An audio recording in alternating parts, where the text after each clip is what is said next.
that. Instead, he helped the family get the car repaired and go on their way to where they were going, and he took the heat from his sergeant. Got marked down on that, but he just felt it was not a humane thing to do, to punish this family in that way and bring up a whole lot of misery into their already difficult lives. So that's where you have to be a judge and make some decisions about things. Another officer telling me about arriving at a place where another young man had killed himself. The mother shows up at the scene and throws her arms around the officer and is sobbing and sobbing. And he has to hold her. He wants to hold her until somebody can arrive that's part of her family. So there's all kinds of things that officers see and all kinds of ways that they are involved in some really traumatic elements. And that's one of the things about police work, is that this constant exposure to trauma really can wear on a person, particularly, and here's another one of my recommendations, is we need to give them more psychological support. More education about what's going to happen to them psychologically over time, what the warning signs are, how it's going to affect their family, and what they can do to both help themselves and their families, and what departments can do to help their officers and be more supportive. That brings up a question. Speaking of psychology, is it a common practice for prospective police officers to undergo psychological testing before being put on the job to avoid some of these people who are more prone to act violently rather than compassionately? I'm glad you asked that question. I am not someone who has ever done the pre-employment psychological screening. I did it for a really short period of time. I mostly am a person who treats officers, but I can answer your question. Most departments across the United States, I can't give you a percentage, but it's going to be the majority, require an officer to go through pre-employment psychological screening after they have received a conditional job offer.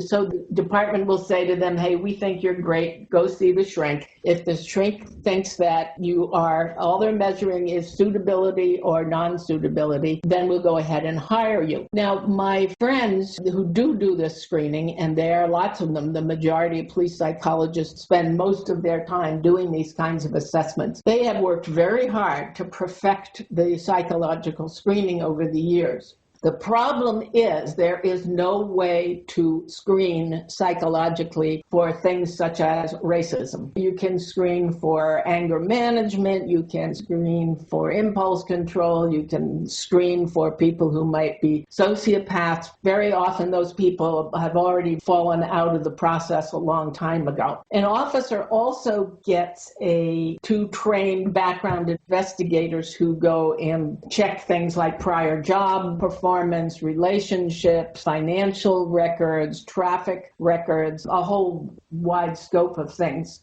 If you can get the psychologist and the background investigator to talk to each other, which doesn't happen enough, I think, then you might get a background investigator who could ask more pointed questions, and it would improve the background.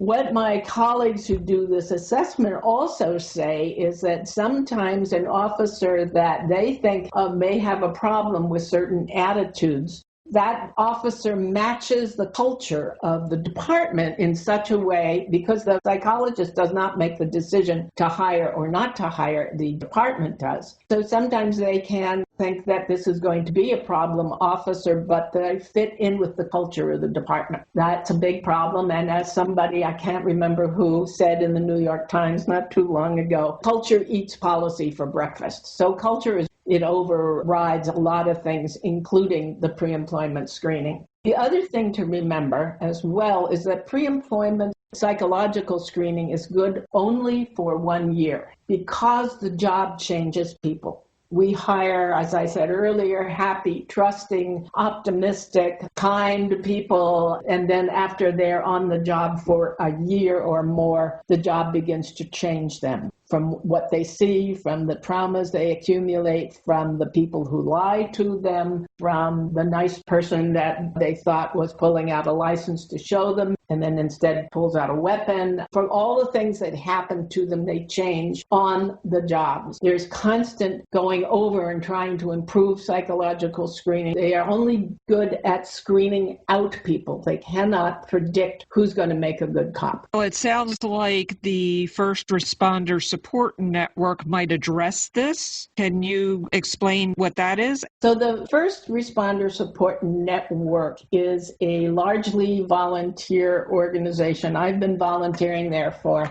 over 10 years. It's been around for probably 20. I think we just did our 20th anniversary. And we have graduated over maybe 1,400 first responders. That would be cops, firefighters, dispatchers. Occasionally we'll get a pilot or an emergency room nurse. The First Responder Support Network is the umbrella organization that sponsors two kinds of retreats. One is for first responders, and the other program known as SOS is for significant others and spouses. I work with both of those programs. We have people who are coming in who are showing the symptoms of post-traumatic stress. They may not have an official diagnosis. We don't care about that, but they are really in some kind of deep trouble with themselves, with their families, with their departments. And we consider ourselves to be a back-to-life program, not a back-to-work program. We have no investment in whether people go back to work or not. Some of the people we see are retired, but their retirement is not going well. So we take these folks to our facility in the Napa Valley, and we're there for 6 days. We start at 8 in the morning. If we are lucky, we'll be finished by 9 or 10 o'clock at night. It's incredibly intense. The program is staffed by a team of culturally competent clinicians who are trained and familiar working with first responders and understand the culture. And peers, people who have gone through the program, cops and firefighters themselves who come back to volunteer their time. We have a chaplain. Then we have several modalities that we use. One of them is a group reprocessing of a critical incident. They think they have one critical incident, and then they begin to remember that they probably got 21 critical incidents. We have chapel in the morning for those that want it. We do a lot of psychoeducation, explaining about trauma and its physiological responses, about something we call the emergency responders exhaustion syndrome, because we see this, it's very common, combination of exhaustion, anger, just from being on the job for so long. We look at issues of betrayal, because betrayal, it could be departmental betrayal, community betrayal. That's what's happening now. A lot of cops feel that the communities they dedicated themselves to serving are turning on them, and that's very demoralizing. And then we have just this wonderful, sort of a new family of people, a supportive group. And so when you've got folks 4 or 6 days, 24 hours a day, you can afford to be very directive in your work with them, more so than you could in a 50-minute hour in your office where you won't see the person perhaps for another week. And the fact that they're working with people who've been through what they've been through before, this is all very helpful. I think we are extremely efficient at what we do. We also use a particular technique called eye movement and desensitization and reprocessing. That's a mouthful.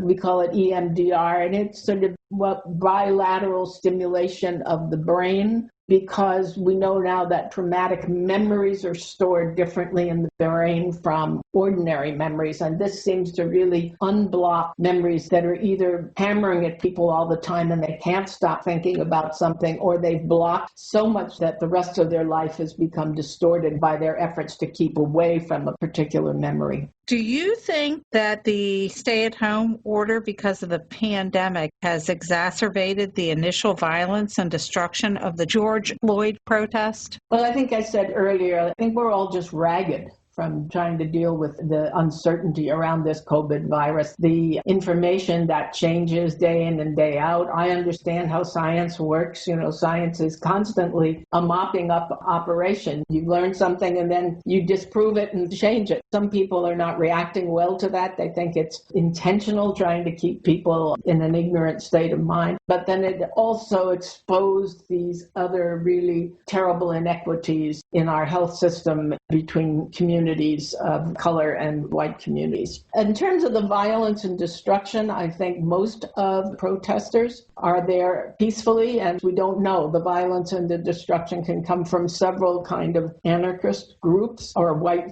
nationalist groups. It seems to me that similar to some awful police officers who do egregious things, but they represent a very small fraction of the police force, I think the same thing might be said of the violence at protests. The violence comes from a fraction of people, and most people are there peacefully protesting. I think in this case, the initial violence just was so destructive, and it just seemed to me like maybe these people were all cooped up at home and this very egregious act took place and they just wanted to let out their frustrations. Of course, like you say, there's always a small segment of any group that's going to act incorrectly. Mm-hmm.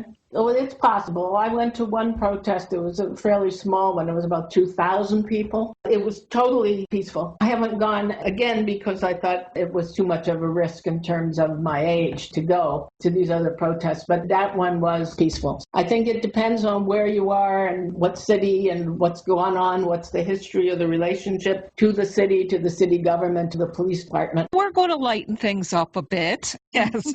And we're going to talk a little bit about your mystery fiction series that features police psychologist Meyerhoff. Do any of the first responders that you counsel show up as characters in this series? The answer is yes. Let me say something about Dot Meyerhoff. Dot is named after my mother. Her name was Dorothy, and people called her Dot. And Meyerhoff is my maternal grandmother, whom I never knew because she died before I was born. So it was kind of fun to create that character. In some ways, be honoring my mother and my grandmother. My stories are inspired by people that I have dealt with, people that I have seen, people I've treated, rides I've been on, incidents I've been at. So you can imagine after 35 years, I've just got a tremendous amount of stories roaming around in my head. Dot herself, people always ask me, is she autobiographical? Well, the answer to that is yes and no. She's much younger than I am. She is thinner than I am. And she does things that I would have lost my license for doing, like trying to run over somebody with her car.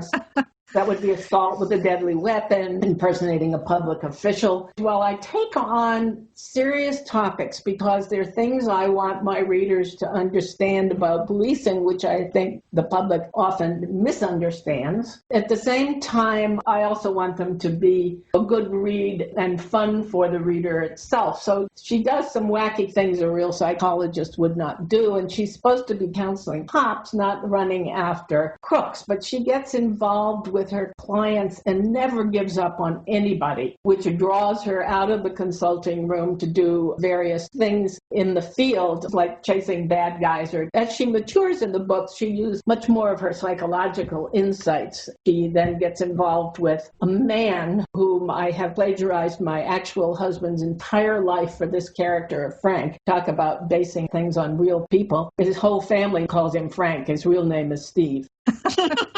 After writing 3 nonfiction books, writing fiction really gave me the opportunity to take potshots at some of my fellow psychologists whom I thought were kind of inappropriate or incompetent, a couple of my ex-husbands, and some police officers who haven't treated me with the kind of respect that I wanted to be treated with. The question you asked makes me laugh because there was one department that I consulted with for 25 years. Apparently, after my first book came out, there was an online lottery about which of 3 officers I had based the character of Eddie Rimbauer on. Eddie Rimbauer is a kind of central casting, send me up a politically incorrect, alcoholic, overweight, nasty cop with a heart of gold. To say to these cops that were trying to guess who I based this on, that these characters, of course, all composite characters. I've taken something from many people. The second book in the series, The Right Wrong Thing, was based on somebody that I treated, a female cop, in real life was forced to shoot and kill somebody in an off-duty event in which the person she killed was attempting to rob somebody. She had been badly treated by her co-workers in her police department who did not like having a woman around until she shot and killed somebody. And then she became everyone's hero.